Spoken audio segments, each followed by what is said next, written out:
Graça e paz, tudo bem? Aqui é Celso Sandi, mais uma vez, professor da Escola Bíblica Dominical da Igreja Batista Aliança, na cidade de Paulínia. A nossa aula é direcionada aos juniores de 9 até 12 anos. Mas a palavra de Deus não tem limites. E se ela falar com você, mesmo que tenha 150 anos, é porque essa palavra é para você. Amém? Vamos lá. Na última aula, nós estávamos falando sobre quem? Sobre a prisão de Pedro e a morte de Tiago. Isso nos tempos do rei Herodes Agripa I. Mas tudo isso tem um pano de fundo, né? E esse pano de fundo, ele vem ali do capítulo 11. Vamos ali do capítulo 11, primeiro, onde Pedro, depois de ter batizado, ter pregado e batizado Cornélio e toda a família de Cornélio ali, Pedro, ele é obrigado a justificar para a igreja o porquê de ter batizado Cornélio. E ao testemunhar aquele grande milagre acontecido na vida de Pedro e na vida de Cornélio e de todos os que presenciaram, a igreja se alegrou de tal maneira que houve muita alegria na igreja por ver que Deus abriu a porta dos céus para todas as pessoas e não só para os judeus, como até então eles pensavam. E dali em diante, o evangelho, ele começam a chegar testemunhos de milagres que estavam acontecendo na Fenícia, no Chipre, na Antioquia, né? Estava sendo anunciado e muitas coisas estavam acontecendo, muitos milagres. Então, ouvindo aquilo, eles, na igreja de Jerusalém, né, eles decidem enviar algumas pessoas. E uma pessoa enviada ali foi Barnabé.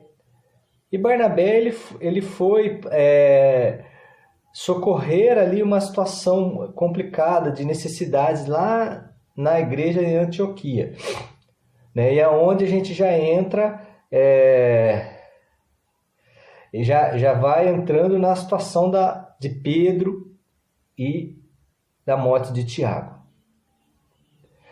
Ali em Antioquia, Barnabé ele tem que socorrer alguns irmãos, pregando a palavra, ensinando. Ele ficou ali durante um ano, mas ele precisou sair dali e ir para um outro lugar, socorrer alguns irmãos na região da Judéia.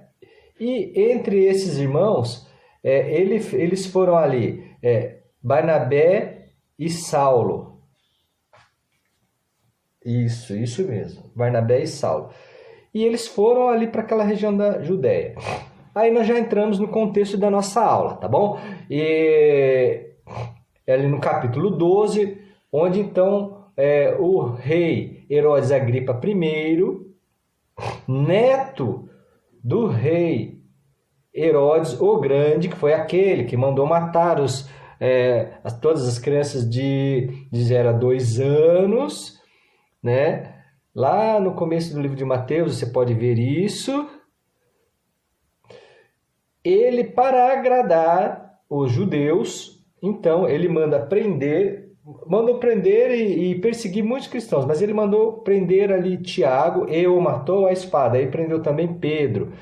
E na lição anterior nós vimos que ele planejava executar Pedro também, mas no versículo 5 do capítulo 12, nós finalizamos a lição ali e nós lemos que Pedro, pois, era guardado na prisão, mas a igreja fazia contínua oração por ele, a Deus.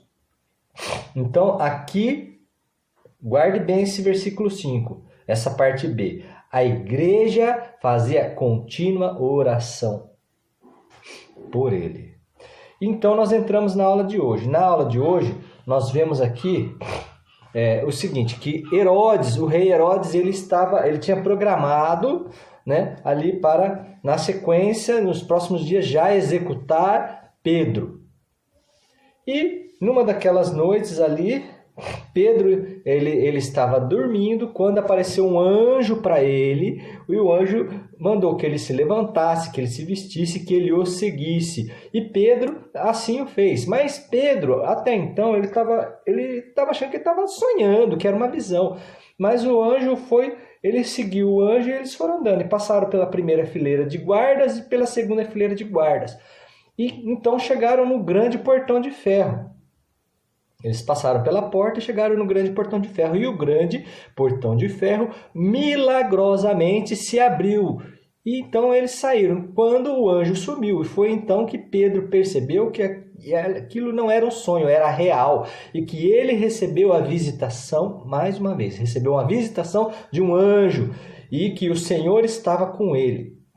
E então ele seguiu adiante, foi até a casa da mãe de João Marcos. A mãe de João Marcos, que foi aquele mesmo que escreveu o Evangelho de Marcos. Tá bom? E ali ele chegou e bateu a porta. E o que estava acontecendo ali naquela casa? A igreja estava reunida em oração. Lembra que eu disse no versículo 5? A igreja estava reunida orando continuamente. E quando uma mulher, né, que era uma empregada, ela chamava Rode, ela veio para abrir a porta, ela ouviu a voz de Pedro, ela ficou tão alegre que não abriu a porta, voltou, disse aos irmãos, os irmãos não acreditaram. Alguns disseram, não, deve ser um anjo de Pedro. Mas quando eles foram lá, abriram a porta, Pedro entrou, eles viram que era Pedro e perceberam então que o que houvera ali, houvera um milagre, uma resposta de oração. E do outro lado, no outro dia, Herodes, quando veio, viu que Pedro não estava lá e ninguém sabia explicar o porquê. E essa é uma outra história que em outro momento nós contaremos, mas vamos nos ater aqui ao milagre, a resposta da oração. Você e eu, nós precisamos entender o poder da oração. Deus usa a oração para resolver os maiores problemas. Nós devemos orar pelos problemas solúveis e insolúveis, ou seja, pelos problemas, por tudo.